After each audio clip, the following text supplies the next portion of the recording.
Welcome back to Wooden Sticks, recording from the Aquarius Home Services studio, recording on a Monday here to start the week, and really looking forward to having a chat with Minnesota Frost goaltender Maddie Rooney, Olympic gold medalist and silver medalist, player of the year up at UMD back in the day, grew up playing for the Andover Huskies, both boys and girls, legendary goalie in these parts, and the Frost, back-to-back Walter Cup champions. So we're going to talk a lot about women's hockey, a lot about her journey today, and really looking forward to the conversation. I am a huge, huge fan of Maddie's, and, I've had the chance to get to know her just a little bit over the years, and just an unbelievable human being, and we know what type of goalie she is. I mean, that gold medal game back in 2018 is one of the greatest hockey games I've ever watched, and I was watching in the middle of the night. I think we were in Vancouver with the Wild, so really excited about that conversation today, and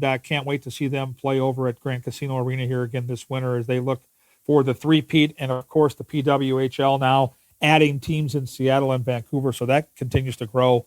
And with my background, 10 years coaching at St. Thomas with the women back starting in 1998, I couldn't be more thrilled about it.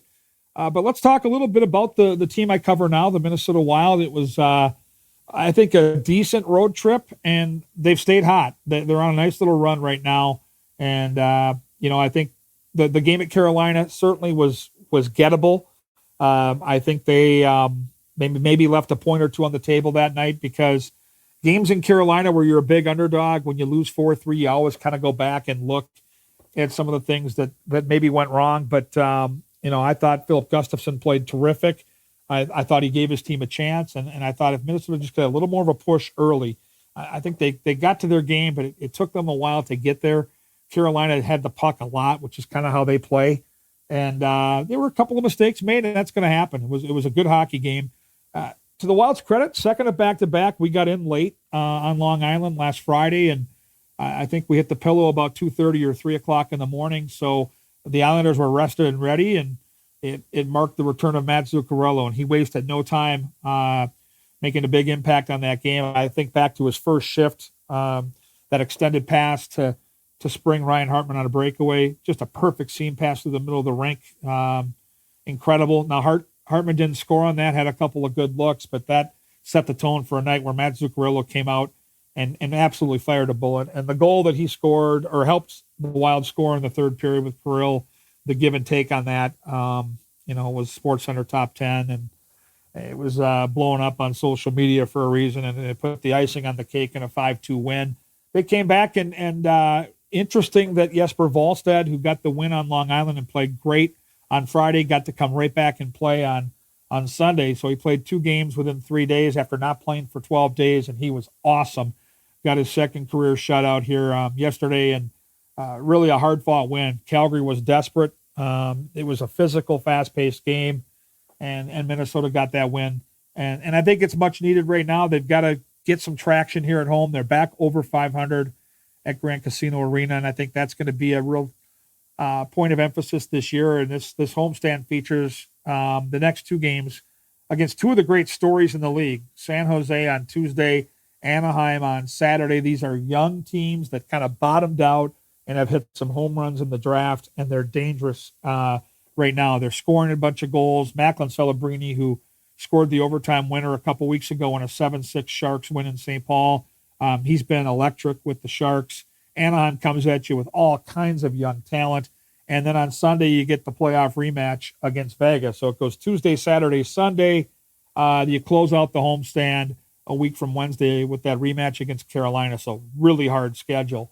And then a tricky little road trip right before Thanksgiving that takes you to Pittsburgh, Winnipeg, and Chicago. And speaking of Chicago, don't look now, but the Blackhawks are in a playoff spot, and Connor Bedard has taken a huge step forward. So the cool thing right now, the Wild are back in the mix. They're starting to play better hockey. Both the goaltenders seem to be trending in the right direction. But in the next couple of weeks, you're going to get treated to some unbelievable hockey. I mean, the Vegas game is obvious. Pittsburgh with Crosby, obvious. The rivalry with Winnipeg, don't need to get into that. But I look at games against San Jose, Anaheim, and Chicago with all those young, talented players. I mean, these are the kind of games that get me to buy a ticket, or certainly get me on the couch to watch. This is why I love the game. And you're seeing some young talent on this Wild roster led by Zeev Boyum. This is a fun time to be a hockey fan. There are some unbelievably talented, youthful players in this league right now. And so the next couple of weeks, we're going to get treated to a lot of that. Nico Sturm is back on the ice, at least with Andy Ness, the skating instructor. It was a really good update we got yesterday from John Hines. So he's probably a couple of weeks away from really ramping it up, but that's the first step. And, I think he felt really bad about the way it played out. He played in the final preseason game and didn't look right. And so he had a minor procedure done. It's going to help him be pain-free and play at a high level. And don't sleep on what he can bring to the club. We've already seen the ripple effects of Matt Zuccarello, how that changes the way the lineup looks, how the power play looks. Tarasenko's a really good power play option, but he's on power play 2 now. And I think having Zuccarello on that top unit, having him on a line with Kirill Kaprizov changes the dynamic of how the Wild can attack. And I think Nico Sturm will do the same thing with the bottom 6. It makes your bottom 6 completely different. A shutdown center, a penalty kill guy, and a guy that with some of the matchups that he'll likely garner, he can still put the puck in the net. Now, I'm not saying he's going to go out there in a partial season and score 25 goals, but I'm telling you, this guy can easily score 10 to 15 and still do a brunt of the most important work, which is stabilize the penalty kill and along with dominate in the faceoff circle. So super excited about him. And plus, I love the kid. Nico's a great young man, and I think he's going to make a real impact on and off the ice with the Wild this season. So busy times ahead as we get closer to the Thanksgiving holiday. And I know high school hockey with both girls and boys is ready to crank up here, and we're here for it. We're going to have some guests here on the show that involve some of those great people as well, from coaches to former players, all the good stuff here on Wooden Sticks. So stay with us, and we'll continue to get you updates both in town from where we are right now on this homestand, but also out on the road as the Wild look to make the push back into the top 8 in the Western Conference. And I think it's going to be a good grind all year long. I certainly think they get there, but I don't think it's going to be easy. And I think with the young teams I talked about already on the start of the show here, there aren't many nights where you can look at the game and say, well, this is 2 points. I just don't see it. Calgary might be the team last night that if you look at the first month and a half of the season, you say, well, that's a game they should win. And they were favored to do so, but that was a grinding hockey game. And Calgary still has plenty of good players on that roster. So the league is tough. The Western Conference is really tough. So we'll see how it plays out, but I think it's going to be entertaining along the way. So it's going to be great stuff. Let's get to our partners here with the show, and then we'll bring in Maddie Rooney for the meat and potatoes of this week's edition of Wooden Sticks. First of all, I got to start with my dear friend John Schweitz, Minnesota Masonic Charities. There is nobody better in terms of charitable work here in this market. Today, I want to talk a little bit about the Minnesota Masonic Charities. When you think about the Masons, I get it. You think about the funny hats, those pancake breakfasts, which are phenomenal. My dear friend John Schweitz and I have chatted about this, and it's so much more than that. They've got the Masonic home over in Bloomington. They've got the hospital for the children over at the U of M. They are the largest fraternal organization in terms of charitable needs in our country, and they deserve a ton of recognition. So thank you, Minnesota Masonic Charities, for all you do and for supporting us over here at Talk North, and a special thanks to my good friend, John Schweitz. I also want to thank the great people with Onyx Fish and Onyx Maps. They are front and center with the season as well. Have you ever driven past a piece of land and wondered who owns that? Or maybe you need to know exactly where a property line runs. That's where Onyx Hunt comes in. And it's not just for hunters. There are folks using Onyx for their jobs every day throughout the country. From farmers and ranchers mapping out their fields, wildland firefighters navigating rough terrain, to construction workers needing to know who owns what property, this app offers something for everyone. If you need the best land ownership maps, aerial imagery, and property boundaries in your pocket, Onyx Hunt is the tool for the job. Try it free for 7 days. Download Onyx Hunt in the app or Google Play Store, or visit onyxmaps.com/hunt to get started. We got Mark Rosen's favorite hook, StretchLab. They're awesome. Got to love the folks over at StretchLab. Hey, Rosa here for StretchLabs. I've been talking about them for months now, and it's part of my regular exercise routine. They're located throughout the Twin Cities, And no matter who you sign up for, they have great stretch practitioners that will work with you. They are great at stretching out your hips, your back, your neck, whatever might be aching you, but more importantly, being proactive about your overall health. They understand how your body works and what you need, no matter what your age, really no matter what the shape you're in, but understand how important stretching is. Black Friday right now will offer the best pricing on bundle packages of stretches. Get anywhere from 3 to 20 sessions at a discounted rate. Hey, it also makes a great gift. And for Talk North listeners, they will have access to Black Friday pricing for all of November. So check them out for yourself. StretchLab throughout the Twin City area. And every show we talk about them. Go see them, especially during the holidays. Make it a good one to remember. Over at Lexus of Wayzata and Maplewood. Back with Maddie Rooney here, our featured guest on this week's edition of Wooden Sticks.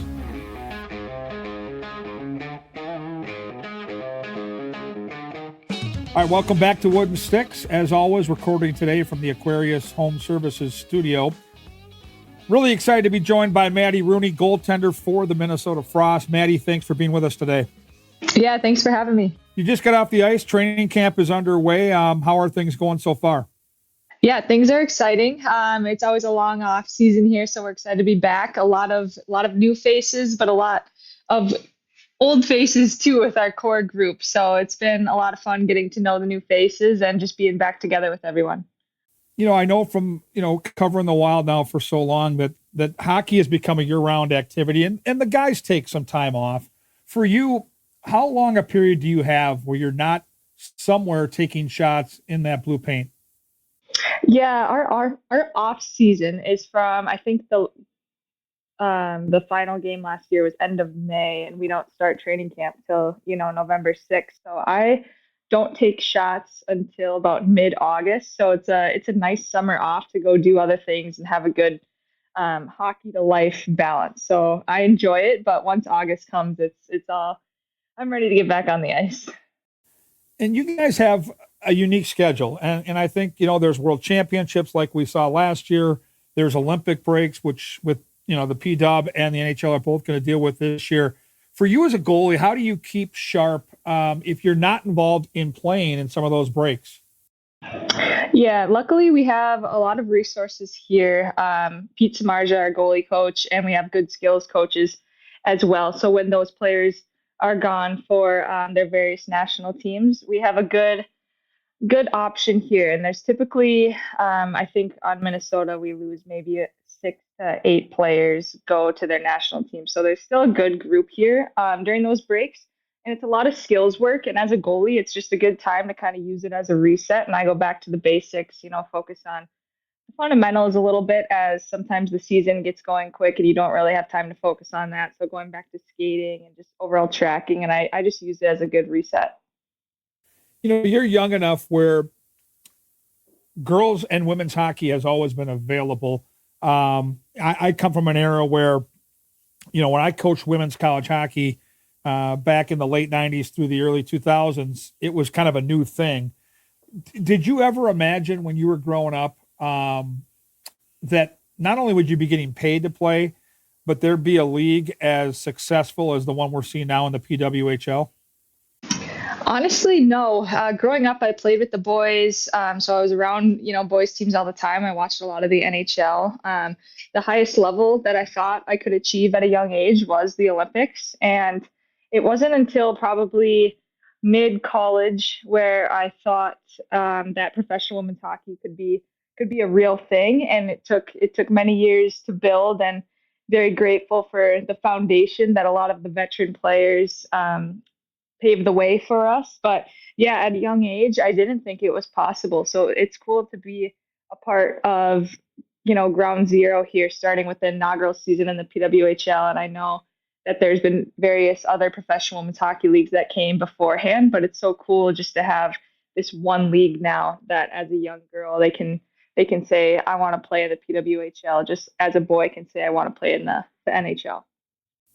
And how, the success of this league. And I was fortunate enough to work 8 or 10 games on the broadcast side last year. Been there as a fan numerous times. It's always packed. And it feels like around the league, the P-Dub has picked the right spots. And now there's expansion with Seattle and Vancouver joining, which I think are two pretty hockey crazy markets. It's got to be for you as players, a great feeling of confidence to know that the league is off to such a good start. It's so stable that now we're adding teams, and every place you go, there seems to be big crowds watching these games. Yeah, in the past, with other leagues, it wasn't the case. They had in the PHF, they had those same teams, but now in the PWHL, with being able to expand for years to come, and it seems like we're on the right trajectory here with adding two teams this year. It just shows how much of a want and a need there is for women's hockey all over the country. And even when we go do these takeover tour games at various NHL hotspot cities, the turnout for it is just unbelievable, and it's so fun to play in these different communities and go out and be a part of community events. We're fortunate to do clinics in some of those takeover tour cities, and I know they even added more games to that tour this year. So it's exciting to be in these new markets, and yeah, they've definitely picked the right markets to have these teams in, because every night the crowds are just electric, and very fortunate to be here in Minnesota playing at the now Grand Casino Arena, as the state of hockey fans are great. Yeah, I think we're all getting used to saying Grand Casino Arena after saying the X for so many years. And, yeah, do you recognize when you're playing, whether you're starting the game or whether Nicole's in goal and you're on the bench? I know you guys, have a great 1-2 tandem, but do you see how many, not just young girls, but young boys are in the crowd when the Frost play? Because I am blown away by how many young people are in that building.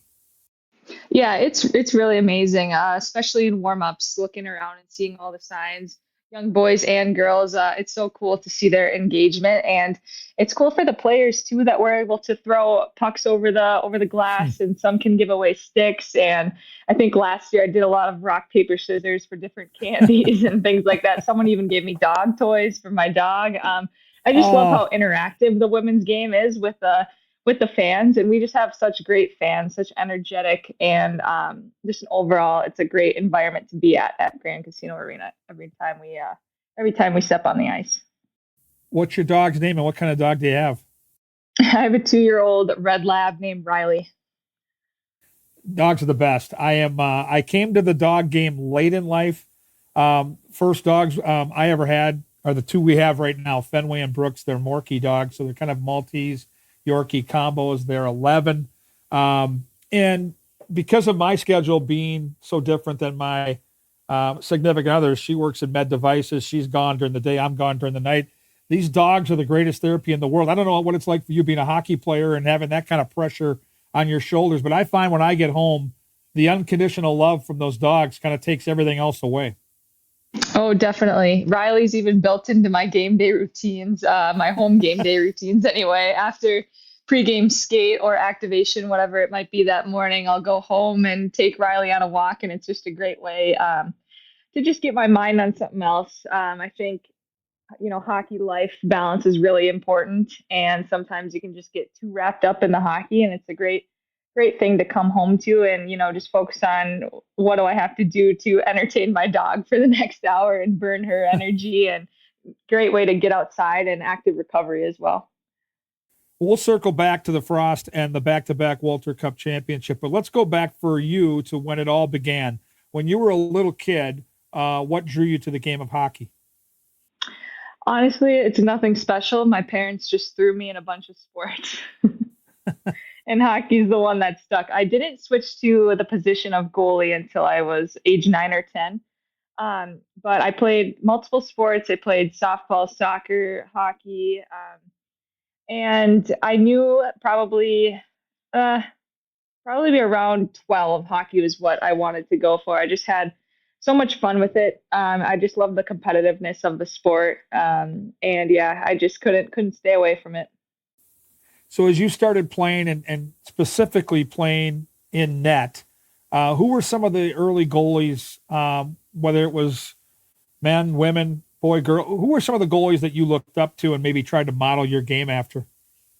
Yeah, I always have been a big fan of the Wild. So I've I've watched a lot of those goalies over the years. My favorite being in the recent years, Marc Andre Fluery. I followed him around his career, started off with the Penguins, and I've just followed him. I just love the fun he has, his athleticism. I think I play a style similar to his. So I've always just admired the way he plays. And also on the women's side, I've just followed the national team goalies over the years. So growing up, I watched a lot of Jesse Vetter.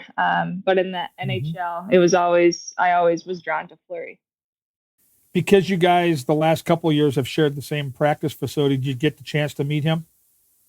Yes, I've met him a few times, and he even signed a stick for me. He's just great. He's such a nice guy, and I just love watching him play. And it's cool that he's still involved here in Minnesota.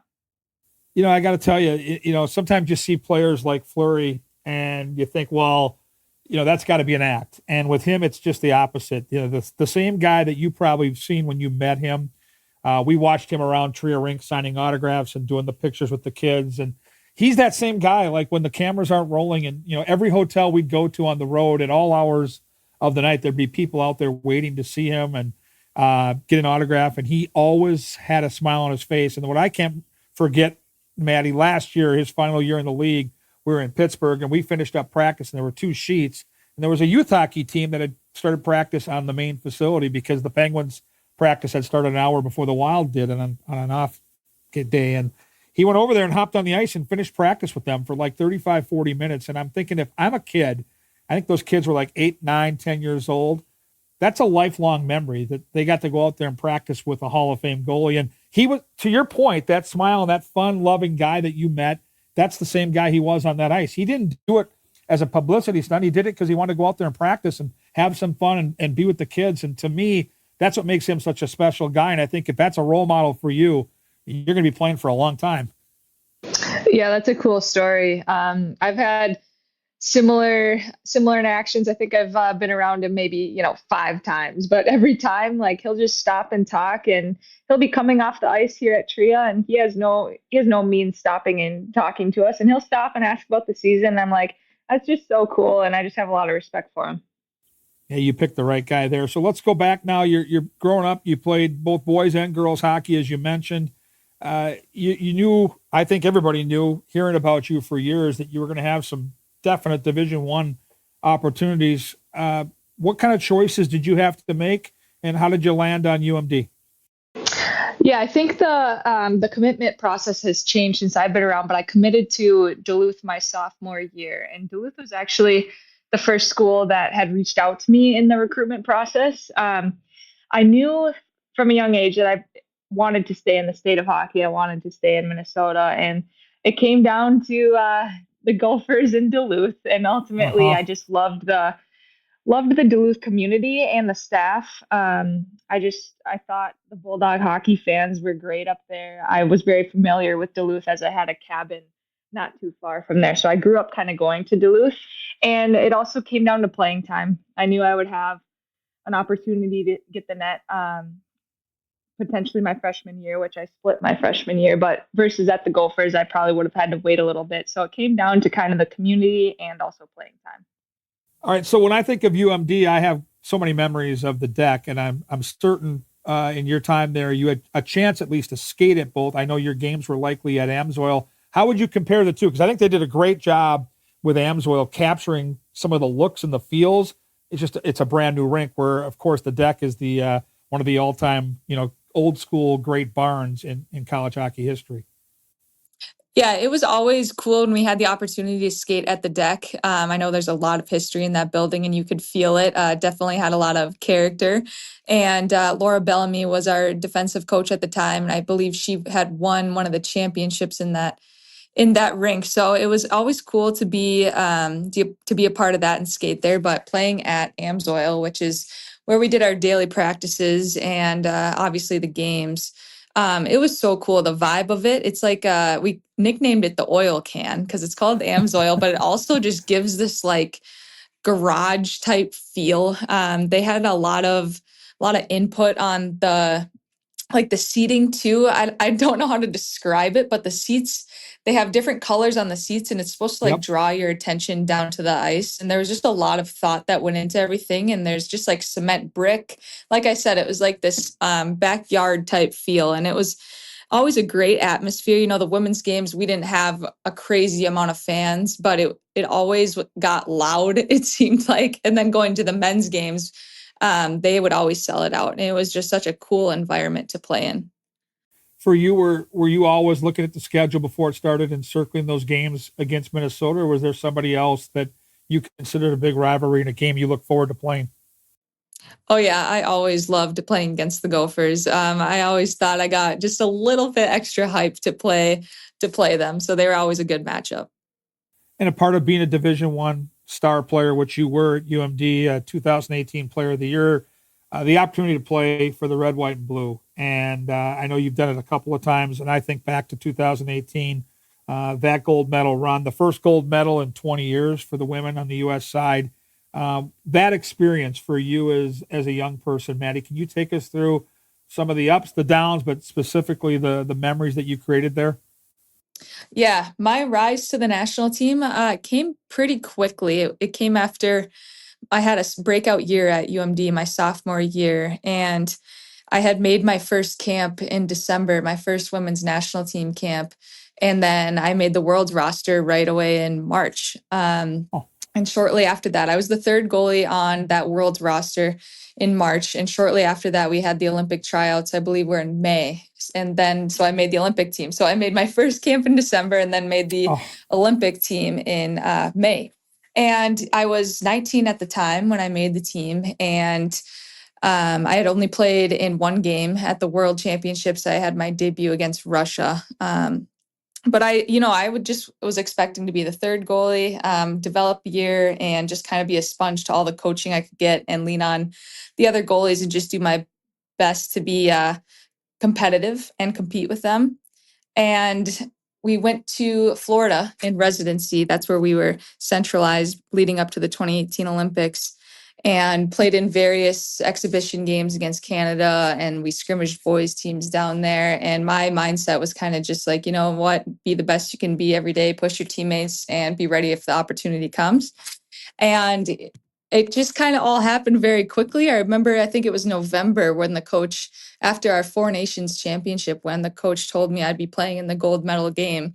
So the Olympics weren't till mid-February, and I knew in November I was going to be playing in that game. So it was just, some players could be intimidated by that. I felt like it gave me so much confidence just to like not be looking over my shoulder and just have, just going forward and taking that games coming to just gain more confidence going into the Olympics. So what a wild year. It was so cool to be a part of that team and everything that came along with winning the gold medal, doing certain media things I'd never thought I'd have the opportunity to do, like being on the Jimmy Fallon show, Ellen's show, so many cool things, ringing the New York Stock Exchange bell. It was just a whirlwind of events that came with it, and to be a part of history in women's sport is just so honoring to be a part of.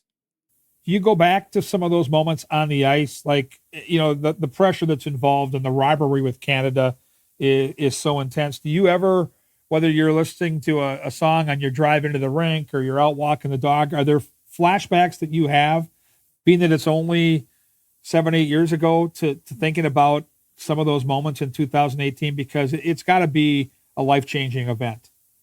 Oh, definitely. Yeah.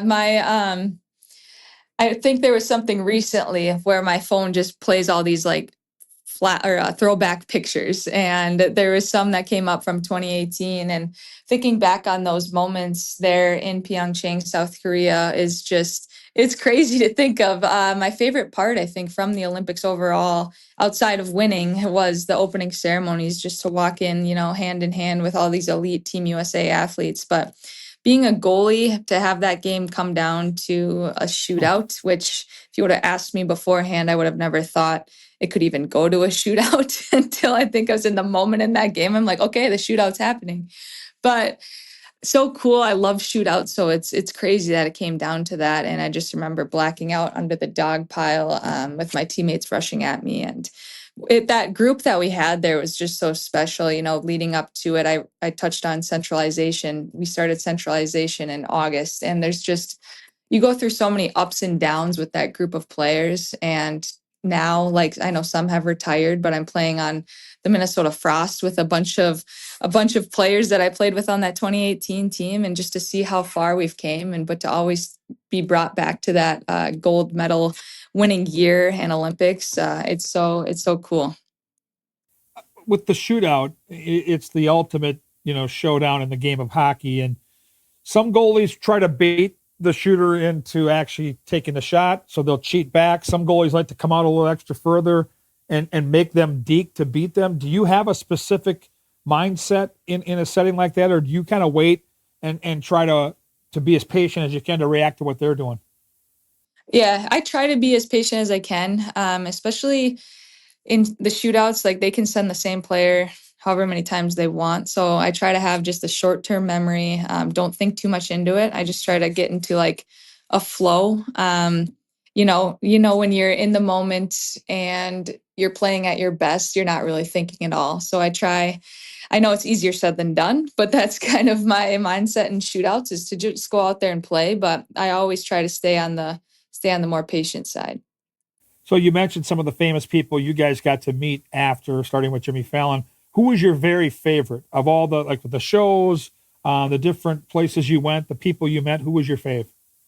Definitely Jimmy Fallon. Ellen was fun too, but Jimmy Fallon, he took the time to come backstage and talk with the team and really just connect with us, which I thought was really cool. Like, he didn't have to do that. And I think he spent like 20 minutes with us, and he's just a genuine guy, really funny, just overall nice. So that was probably my favorite memory. Well, and he loves sports. Like, he did that really fun baseball movie with Drew Barrymore. I think he's into sports, so I think he was probably as excited to meet you guys as you were to meet him. And I mean, I just think of the ripple effects of that gold medal run. And I remember watching the game. It was at weird hours. We were on the road with the Wild, and I want to say the game was on not in the middle of the night, but probably after midnight. And for a guy my age, I was up late watching. And I mean, I know when you're in the moment, you're on the ice, you don't have the same nerves at that point. You're kind of into the game. But I'm telling you, I was pacing around my hotel room. I was freaking out. And it was an incredible moment. And I think, I do believe this. I think that specific game here in the States has led to a lot of what we're seeing now with the success of the PWHL. I think you guys made a lot of fans that night, and that's pretty special to think back on that. Yeah, it's still so cool to think back on. And even leading up to that Olympic year of winning gold, there was a big movement with the Be Bold for Change stance that the U.S. women's national team did with the World Championships that previous spring, which the national team boycotted the World Championships in order to get equal pay. And I think that really started that trajectory uphill for women's hockey, now finally being able to make that salary with playing hockey, playing the sport we love. And that overall, that year of starting off with that stance for equal pay and ending with the gold medal, like, just such a special year. Awesome year. Okay, we're going to wrap up in the next probably 5 to 10 minutes. So let's get back to the Minnesota Frost. And I'm fascinated by this next question. I have no idea where we're going to go with it, but watching your team closely the last couple of years, as you had back-to-back championship seasons, winning the Walter Cup, amazing to me, Maddie, that you guys have a great team. And in both years, at some point during the season, you looked like a team that could win it all. And then late in both seasons, you guys kind of scruffled and had to work hard just to get in the postseason, and then met with adversity once you got in the postseason, especially that first cup run. What is it about your group that has allowed that to happen, but also overcome that to win the championship?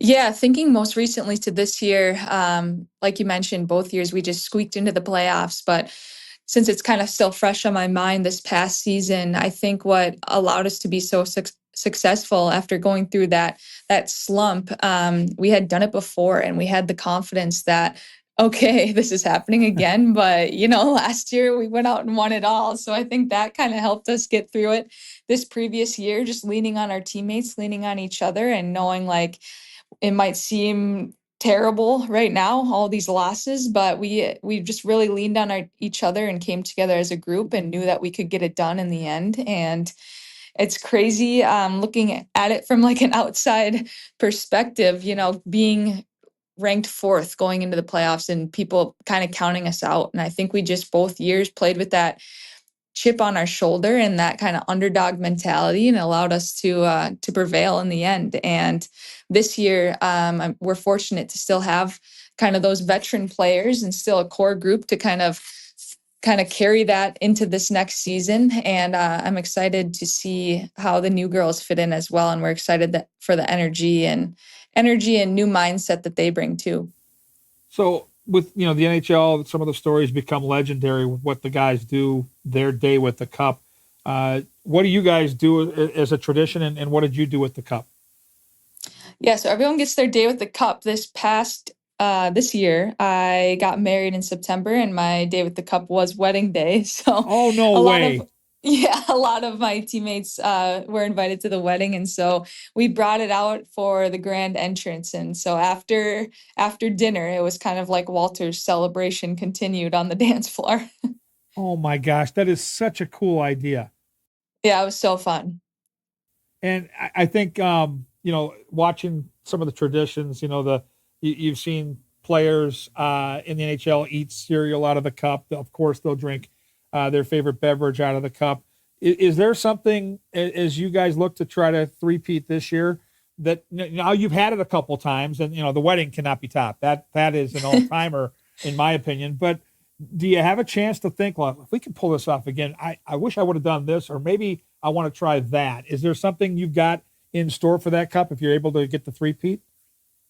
That's a good question. I think this year, since it was focused on the wedding, and last year I just did like a small kind of family gathering, I think it would be cool to bring it back to kind of where I grew up, like that rink at the Andover Community Center, and be able to share it with those youth players there. I think that would be really special.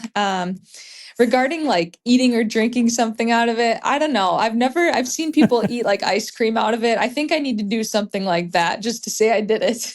That's a great idea, and I hope you have the opportunity. I looked at the roster, and it doesn't surprise me. You guys have, as you mentioned, a lot of the same names coming back, and big names. I look at Taylor Heise and Kelly Panic and Steckline. These are legendary names in the game. But I want to focus in on the goaltending tandem, specifically you and Nicole Hensley, because I watched Flower and Gus have this incredible working relationship where Gus was clearly learning from him, but they were pushing each other, and they both wanted to play, and it was a healthy, friendly competition. And now I think that's carried over where Gus is kind of the mentor to Jesper Wallstad, and they're competing, they're playing off each other. How do you and Nicole handle that? Yeah, Nicole and I have been goalie partners for 8 seasons now. Like an old married couple. Yeah, literally. I think what allows us to be so successful and supportive of each other, but also competitive, is our friendship away from the rink. We don't just, we're not just friends at the rink. We'll hang out and watch football together on Sundays. She was in my wedding party, so we did all the wedding activities this year, like the bachelorette and all of that. She has a dog as well, so we'll do like dog play dates. So I think that allows us just to be extra supportive of each other, and we just have a lot of fun at the rink. It makes our job easier, whether whoever gets the nod in net that night, but knowing that you can look over on the bench and that person is cheering for you and supporting you, and it's fun. We're very different people. Like during games, during media timeouts, I'll go over to the bench and just kind of talk shop with her, versus her, she's like very just quiet the whole game, doesn't want to talk. So we know what works best for each other, and it's definitely been fun and competitive and all the things, but I'm very grateful to have her as a goalie partner. That's really cool. And I do think that fuels team success. The fact that you guys have that great relationship, you push each other. I'm a big believer in that. And I think teams kind of feed off that because it's like a quarterback in football. You're out there, you're kind of in charge. Like it's your game and you set the tone. So the fact that you guys have that great friendship, I don't think that gets lost on the rest of your teammates. So let's finish up with this. I know it's been a pretty busy day for you over at the rink. So the final 2 or 3 minutes here, we call it the hat trick hot seat. It's just 3 questions as we get to know you a little bit away from the game of hockey, and this is nothing you can't handle. So we're going to start with number 1. Maddie, I want to know your favorite local dinner spot. It can be anywhere in town here that, if you're going to go out for a nice dinner, you love this spot. Okay, my answer is really boring, but it's Willie McCoy's in Andover, Minnesota, which is literally just a sports bar. But I grew up going there. I remember going there, watching the Wild games, watching every sporting event. So my husband and I, Carson, well, we were actually just there last week. They have great food, a great patio. So literally just a sports bar in Andover is my favorite. Well, I got to tell you, I've been there, and I can vouch for the food being incredible. And it's relaxed, right? Like you can watch the game, but you can have a decent meal. So I love that pick. So I think that's a great pick, especially with all the great sports going on right now. And you mentioned football. We're right in the heart of it. All right, this is a tough one. And I know you probably can't limit it to just one, but let's just say you had to pick one movie. Like it was a night where you wanted to get away from hockey and just kind of shut down for a couple of hours, take a mental break, and pop in, we'll just say one of your all-time favorite movies. Give us a movie and tell us a little bit of why you like it. Yeah, it's changed over the years. If you would have asked me a couple of years ago, I would have said any rom-com. Like I'm a big love story movie fan, but lately I think I would answer it Top Gun Maverick 2. I saw it in theaters. Wow. Right when it came out, and I was just blown away how everything tied together. And I had never seen the original Top Gun. I literally watched Top Gun 2 hours before I went to Top Gun 2. So it was fresh on my mind, and I was just blown away at the production of it and how everything was tied together. And I think I've watched it now 40 times. My husband would say it's his favorite movie too. So I think as of now, that is my favorite movie. What amazes me, and by the way, I loved it, and I grew up with Top Gun. It came out when I was, came out almost 40 years ago, back when I was in high school into college. So it did really, for a sequel, tie up the loose ends and really play off the original. But looking back, you didn't have to see the original, and I loved it. I literally thought that movie was so good. So great pick. Can't go wrong. And before we get to the third question, I got to make a recommendation because I don't think there's a person in your world that sees more movies than I do. I see 2 or 3 a week. I just saw a movie called Regretting You. And if you're into... Yes. Okay, good. I've read the book. Tell you, okay, then it's not a rom-com, but it's a rom-dram. And I got to tell you, I went last week, and I've got 3 daughters, Maddie, 30, 28, and 22, and they look for these type of recommendations, and all 3 are going to see it this week, and I can't wait to hear what they think. So I've got to throw it at you. Regretting You is a movie that I think you'll enjoy very much. Okay, final question. This is a real fun one. Your very first concert. I want to know who you went to see and what venue the concert was at. So my parents are big Martina McBride fans, and I remember seeing her. Yep, I remember seeing her at the state fair. I didn't really know one song. I just remember it was a great concert. I don't remember what age I was. I was still young enough to be on the shoulders of my dad, but I remember it was awesome. Oh, that is a great. I've seen her a couple times. In fact, I was lucky enough to sit at one of the casinos in town in a really good venue, small venue in row 2. I mean, her voice. And she's got so many hits. So yeah, great pick. And I love that you're on your dad's shoulders. How often does your family and your besides your parents, but maybe your extended family, how often do they get to come see you play live? Yeah, so often. It's so cool to be able to play in front of my friends and family here. My parents don't miss a game, but also my aunts are there, my grandmas. It's so cool just to share this moment with them, and especially, winning the Walter Cup on home ice this year, to be able to share that with them and have those memories together is super cool. Well, incredible stuff. I know it's been a busy day, and I wanted to keep this to 40 minutes or less. I stayed within my time parameters, and I can't thank you enough. I know I'll be seeing you at the rink. I'm over at Tree all the time, just like you, and I hopefully we'll get a chance to cover some of your games again this year. I wish you a great season. I know you've got some preseason games coming up later this week, and I know you guys are going to have a great year. So, Maddie, thanks for doing this today. Yeah, thanks so much, Gorgie. Fans, get out there and see these guys play. It's incredible hockey. The Minnesota Frost, they start November the 21st is their first game. It's the home game against Toronto. And Maddie Rooney and the Frost are well worth your time, and it's going to be an awesome season over in St. Paul. I'll be back after a quick break to put a wrap on this week's edition of Wooden Sticks.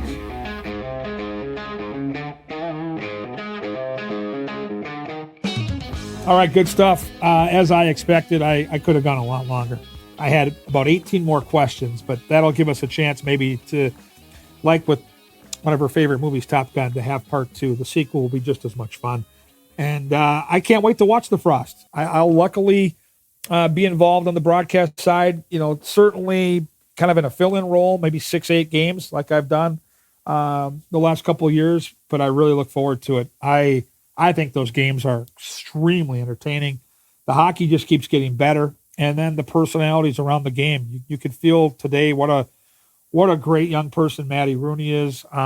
Just an awesome human being. And it isn't just me. Everybody that meets her says that about her and the way she plays under big pressure. And, these championships don't happen by accident. And I've said it for a long time. The goaltender, like the quarterback in football, sets the tone for the entire team. And so they've got a couple really, really good ones in Hensley and Maddie Rooney. So looking forward to the season over there with the Frost. And again, Friday, November 21st, they host Toronto. It's opening night.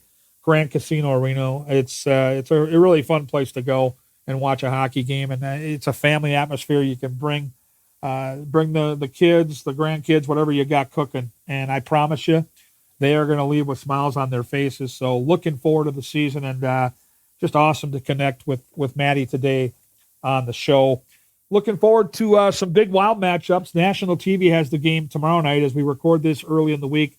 The San Jose game is on one of the ESPN networks. We're back at it during the weekend, though. Back-to-back 5 o'clock games, so our broadcast starts at 4:30 both days on the FanDuel Sports Network. Anaheim in the house on Saturday, and then the big playoff rematch with the Vegas Golden Knights. That will be Sunday.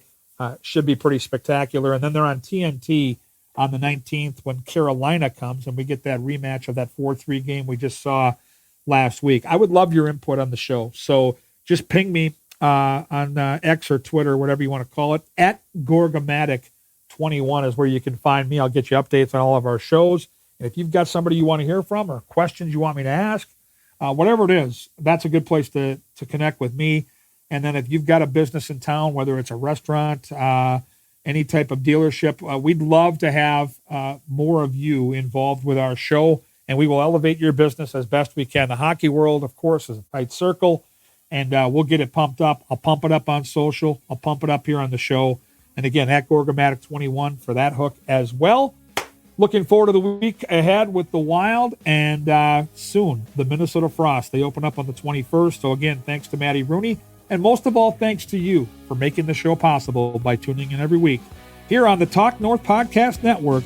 This is Wooden Sticks. I'm Kevin Gorg. We'll chat at you next week.